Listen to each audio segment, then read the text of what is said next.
Covalent bonding. सो अभी हम बात करेंगे कोवेलेंट बॉन्डिंग के बारे में। देखो क्या है कि हमारे पास बहुत सारे एलिमेंट्स होते हैं जिनका हमें वैलेंसी भी पता है। जैसे कि हाइड्रोजन है, तो हाइड्रोजन का हमको पता है कि उसकी जो वैलेंसी है वो +1 भी होती है और -1 भी होती है। इसके अलावा एटॉमिक नंबर इसका 1 होता है। ठीक है, हाइड्रोजन की स्ट्रक्चर देखें तो ऐसी होती है। मतलब हाइड्रोजन के पास अगर हम बात करें K shell, L shell, M shell और N शेल की, तो क्योंकि हाइड्रोजन का एटॉमिक नंबर 1 होता है तो K शेल में भी 1 इलेक्ट्रॉन ही होता है। अगर हम देखें Cl के लिए, तो Cl का होता है 17, इसका होता है 1। तो K शेल में 2 इलेक्ट्रॉन, L शेल में 8 इलेक्ट्रॉन, M शेल में 8 इलेक्ट्रॉन और M शेल में 7 इलेक्ट्रॉन होंगे, है ना। तो ये 2 8 7 आ जाएगा। यानी कि जो हाइड्रोजन है उसके पास 1 इलेक्ट्रॉन है और जो Cl है उसके पास हमारे 7 इलेक्ट्रॉन है। 1 2 3 4 5 6 7। ठीक है, तो देखो क्या है कि जब दो ऐसे एलिमेंट जब आपस में शेयर करते हैं, अगर हम इन दोनों के बीच में बॉन्डिंग कराएंगे तो ये शेयर नहीं करेंगे। ये इसको क्या होगा, ये क्योंकि ये इलेक्ट्रोनेगेटिव एलिमेंट है, ये इलेक्ट्रॉन ले लेगा और ये इलेक्ट्रॉन इजीली दे देगा, क्योंकि हाइड्रोजन जो उसके साथ एटम कंबाइन होने वाला है उसके नेचर के अकॉर्डिंग काम करता है। लेकिन अगर हाइड्रोजन के साथ ही बॉन्डिंग बनाएंगे, जैसे हाइड्रोजन के साथ ही बॉन्डिंग बनाएंगे, इसके पास भी क्या है, 1 इलेक्ट्रॉन है, तो ये अपने K शेल को कंप्लीट करने के लिए ये क्या करेगा, ये इसके साथ शेयरिंग कर लेगा। मतलब इस वाले हाइड्रोजन ने इसके इलेक्ट्रॉनों को अपने साथ शेयर कर लिया, इस वाले हाइड्रोजन ने इसके साथ इसके इलेक्ट्रॉन को शेयर कर लिया। तो ये जो बॉन्डिंग है ये क्या है, ये कोवेलेंट बॉन्डिंग कहलाएगी, कोवेलेंट बॉन्डिंग कहलाएगी। और जब ये Cl अपने ही जैसे Cl एटम के साथ कंबाइन होगा, मतलब जो कोवेलेंट बॉन्डिंग है वो एक जैसे एटम्स के बीच में होती है, जहाँ जैसे कि फ्रेंडशिप होती है ना, दोस्ती जो होती है वो भी क्या होती है, वो भी एक जैसे एलिमेंट्स, एक जैसे लोगों के बीच में होती है। तो जब Cl है तो Cl 1 2 3 4 5 6 7, 1 2 3 4 5 6 7, है ना। तो ये जो Cl है, जब ये इस Cl के साथ दूसरे वाले Cl के साथ क्या कर रहा है कि शेयरिंग कर रहा है इलेक्ट्रॉन की, ये देखो ये यहाँ पे इस तरीके से शेयरिंग कर रहा है। अब इसके पास कितने हो गए, 8 हो गए, 1 2 3 4 5 6 7 8, ये भी यहाँ पे शेयरिंग कर रहा है। तो जब ये शेयरिंग करेगा ना, तो इस टाइप की बॉन्डिंग को हम क्या कहते हैं, इस टाइप की बॉन्डिंग को हम कोवेलेंट बॉन्डिंग कहते हैं। अच्छा, अब इसी में ही ये तो हमारा हो गया कोवेलेंट बॉन्डिंग। अब हम बात करेंगे कोवेलेंसी की, कि कोवेलेंसी क्या होता है। तो कोवेलेंसी होता है, ये कितने इलेक्ट्रॉन, एक इलेक्ट्रॉन शेयर कर रहे हैं, ये भी एक इलेक्ट्रॉन शेयर कर रहे हैं, तो number of electron contributed by each atom is called covalency. मतलब जितने इलेक्ट्रॉन कंट्रीब्यूट करेगा कोई भी एटम, वो उसकी कोवेलेंसी कहलाएगी। ठीक है, चलो कोवेलेंट बॉन्ड का एक और एग्जांपल देख लेते हैं कि जैसे कि हमारे पास यहाँ पे ऑक्सीजन है, तो ऑक्सीजन के साथ अगर हम करवा दें तो ऑक्सीजन का एटॉमिक नंबर होता है 8 और इसके K शेल में होते हैं 2 इलेक्ट्रॉन और L शेल में होते हैं 6 इलेक्ट्रॉन। 1 2 3 4 5 6, 1 2 3 4 5 6। ठीक है, तो जब यहाँ पे ये शेयरिंग करेगा तो इस तरीके से 8 इलेक्ट्रॉन कंप्लीट हो जाएंगे। मतलब ये इसके 2 के साथ शेयरिंग करेगा, ये भी इसके 2 इलेक्ट्रॉनों के साथ शेयरिंग करेगा यहाँ पे। तो देखो इस वाले ऑक्सीजन के 1 2 3 4 5 6 7 8, इस वाले ऑक्सीजन के 1 2 3 4 5 6 7 8। तो ये क्या हुआ, ये यहाँ पे हमारे पास O बन गया, O 1 2 3 4 5 6, 1 2 3 4 5 6। ठीक है, या हम इसको ऐसे भी लिख सकते हैं। ठीक है, तो ये हमारी क्या हो गई, हमारी कोवेलेंट बॉन्डिंग हो गई। कोवेलेंट बॉन्डिंग का सबसे बढ़िया एग्जांपल होता है कार्बन और कार्बन के बीच में कोवेलेंट बॉन्डिंग ज़बरदस्त तरीके से बनती है। तो इसके अलावा लेकिन जैसे कार्बन और कार्बन के बीच में कोवेलेंट बॉन्डिंग तो बन रही है, लेकिन ये हाइड्रोजन के साथ भी कंबाइन होता है। यहाँ पे जैसे कि अगर मैं एग्जांपल लूँ कार्बन और कार्बन की, और यहाँ पे ये साथ में 4 हाइड्रोजन भी ले लेते हैं हम। हाइड्रोजन के पास एक ही इलेक्ट्रॉन है, कार्बन के पास 1 2 3 4, 1 2 3 4। जब इनको हम आपस में ऐड कराएंगे या इनकी बॉन्डिंग करवाएंगे तो ये बॉन्डिंग कुछ इस तरीके से बनेगी।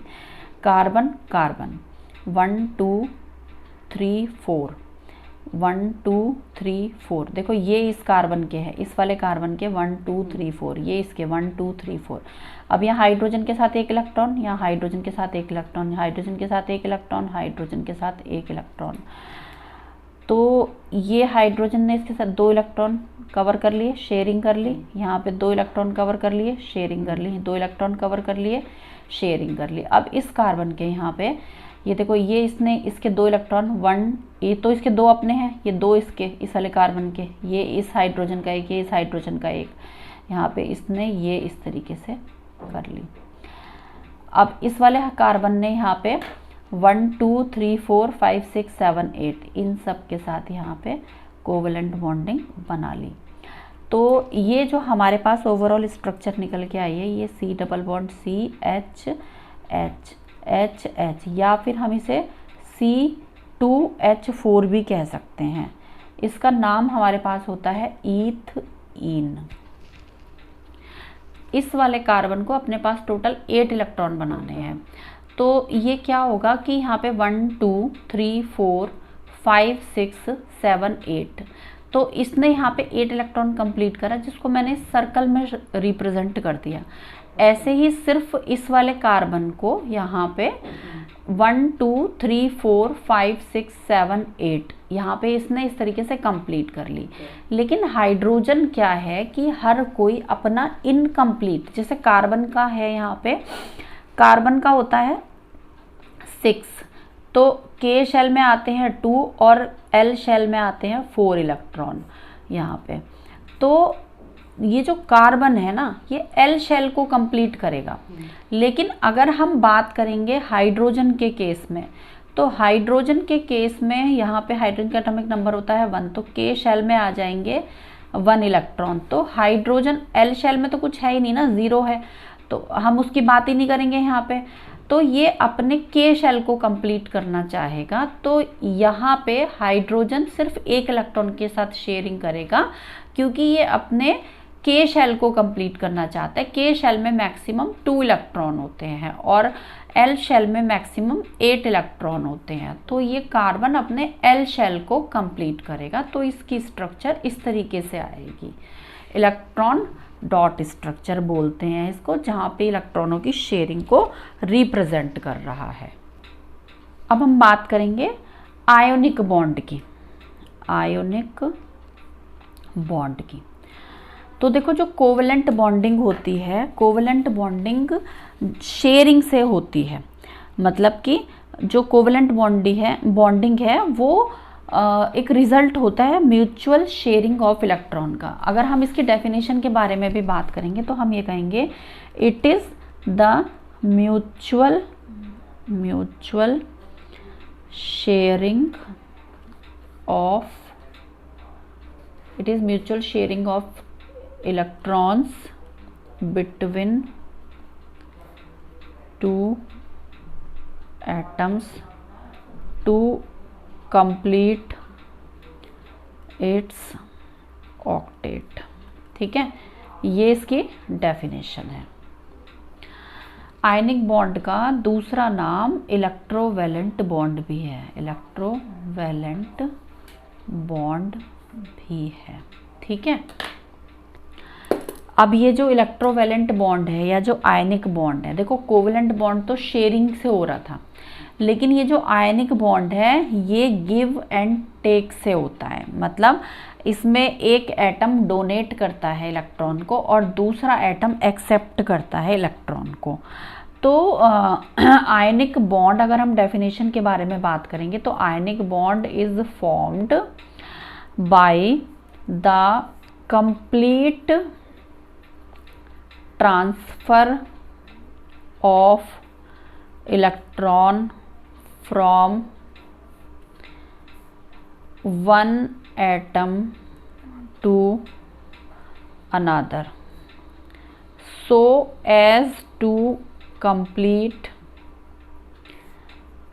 its octet मतलब जहाँ पे 8 इलेक्ट्रॉन आते हैं, या फिर डुप्लेट मतलब जहाँ पे 2 इलेक्ट्रॉन आते हैं। जैसे अभी हमने ऊपर देखा कि के शेल में हम हाइड्रोजन जो है वो 2 इलेक्ट्रॉन कंप्लीट कर रहा है, लेकिन कार्बन क्या है कि वो 8 इलेक्ट्रॉन कंप्लीट कर रहा है। तो ऑक्टेट यानी जहाँ 8 इलेक्ट्रॉन होंगे और डुप्लेट जहाँ पे 2 इलेक्ट्रॉन होंगे। ठीक है, ऑक्टेट और duplet, the bond is called an ionic और इलेक्ट्रोवैलेंट बॉन्ड। ठीक है, अब अगर हम इसके एग्जाम्पल के बारे में देखेंगे तो हम यहाँ पे बड़ा सिंपल एक एग्जाम्पल ले लेते हैं NaCl का।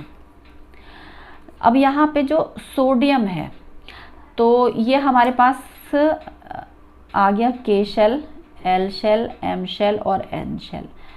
तो Na का हमारे पास 11 है एटॉमिक नंबर, तो K शेल में 2, L में 8 और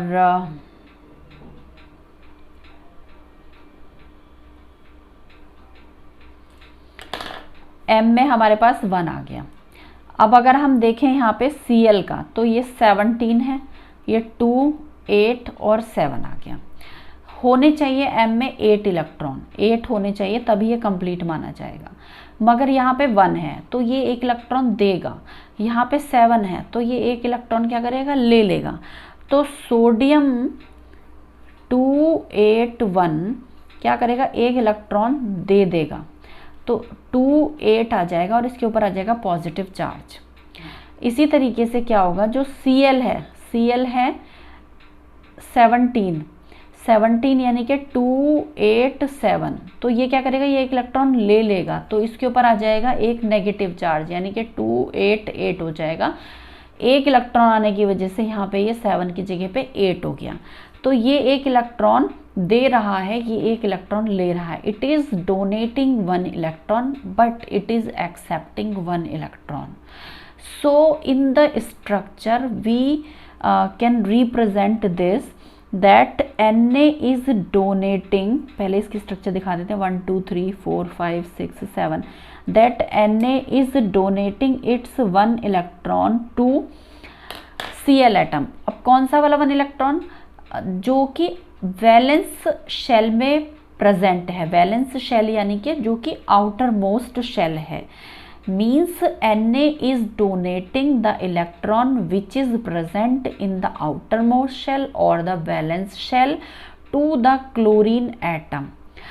So after donating, Na is getting a positive charge on it and Cl is accepting 1 electron of Na, 1 2 3 4 5 6 7 8, and also it is getting a negative charge because after accepting of electron an atom represent negative charge, or after accepting of after donating of 1 electron an atom represent positive charge, or after accepting of 1 electron an atom can be represented by negative charge. ठीक है, तो देने के बाद positive charge, लेने के बाद negative charge. ठीक है, तो इसको हम ऐसे करके फिर बाद में दिखा सकते हैं। ठीक है, तो ये हो गई हमारी आयनिक बॉन्ड की स्ट्रक्चर। अब आयनिक बॉन्ड में क्या है, इसमें कंप्लीट ट्रांसफर होता है इलेक्ट्रॉन का, और कोवेलेंट में क्या है, एक कंप्लीट शेयरिंग होती है। इसको हम यहाँ पे इस तरीके से भी दिखा सकते हैं। दूसरा एग्जाम्पल ले रही हूँ मैं इसका। दूसरे एग्जाम्पल में मैं ले रही हूँ CaF2। ठीक है, तो अगर हम यहाँ पे देखें तो कैल्शियम के पास है, कैल्शियम का एटॉमिक नंबर होता है 20, तो के शेल में इसके पास आ जाएंगे 2, 8, 8 और 2 इलेक्ट्रॉन। और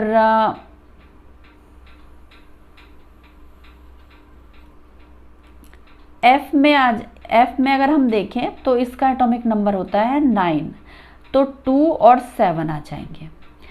तो यहाँ पे अगर हम देखें तो इस वैलेंस शेल में कैल्शियम इन 2 इलेक्ट्रॉन्स को डोनेट करना चाहेगा और फ्लोरीन 1 इलेक्ट्रॉन यहाँ पे लेके यहाँ पे 8 इलेक्ट्रॉन कंप्लीट करना चाहेगा। तो कैल्शियम के पास 2 इलेक्ट्रॉन है in the outermost shell, but fluorine have 7 electron, 1 2 3 4 5 6 7 and 1 2 3 4 5 6 7. So 1 electron calcium will donate to this fluorine and 1 electron calcium will donate to this fluorine atom. तो donate कर, क्योंकि इसने 2 electron यहाँ donate करें, तो after donating of 2 electron calcium is getting 2 positive charge and because fluorine have accepted 1 electron, so fluorine is getting 1 negative charge, but here are 2 fluorine atom. So F 1 2 3 4 5 6 7 8, ये जो 8 है ये वाला इलेक्ट्रॉन है जो इसको क्लोरीन से मिला है। हम इसको ब्रैकेट में कर देंगे और हम इसके ऊपर एक नेगेटिव चार्ज दिखा देंगे। हम इसका होल ट्वाइस कर देंगे क्योंकि यहाँ पे 2 एटम है। अगर यहाँ पे 3 एटम होते तो हम होल थ्राइस करते, 4 एटम होते तो हम होल 4 करते। तो यहाँ पे फिर हम इसको इस तरीके से दिखा देंगे CaF2। अभी हम देखेंगे एक और एग्जाम्पल यहाँ पे जो कि MgO का है, MgO का। तो इसको हम लिखेंगे फॉर्मेशन ऑफ MgO। सो देखो Mg के पास होते हैं 12 इलेक्ट्रॉन, तो K शेल में हमारे पास आ जाएंगे 2, L में आ जाएंगे 8, M में आ जाएंगे 2, ठीक है। तो ये M में 2 को डोनेट करना चाहेगा। O के पास है 8, 2 और 6, यहाँ पे 2 इलेक्ट्रॉन एक्सेप्ट करना चाहेगा। सो Mg के पास है 2 इलेक्ट्रॉन, ऑक्सीजन के पास 1 2 3 4 5 6 7, सॉरी 1 2 3 4 5 6, 1 इलेक्ट्रॉन ज़्यादा बनाते हैं, ये नहीं बनाना, 6 बनाने हैं क्योंकि 6 प्रेजेंट है। So Mg is donating 1 electron to this and to this also. मतलब ये जो Mg है ये अपने दोनों ही इलेक्ट्रॉन ऑक्सीजन को डोनेट कर रहा है। तो यहाँ पे आ जाएगा Mg+2 लिख देंगे या Mg++ लिख देंगे, O माइनस लिख देंगे या O-2 लिख देंगे। इसको हम इस तरीके से भी लिख सकते हैं MgO।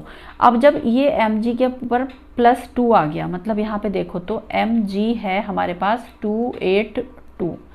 जब ये Mg 2 इलेक्ट्रॉन दे देगा यहाँ पे, तो इसके ऊपर आ जाएंगे 2 पॉजिटिव चार्ज, तो यानी 2 8, यानी कि outermost shell is now complete.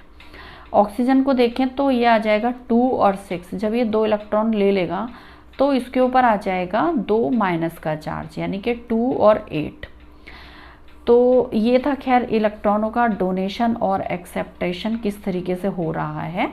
But जो ओवरऑल हमारे पास जो फॉर्मेशन है MgO का वो कैसे हो रहा है, वो इस तरीके से हो रहा है।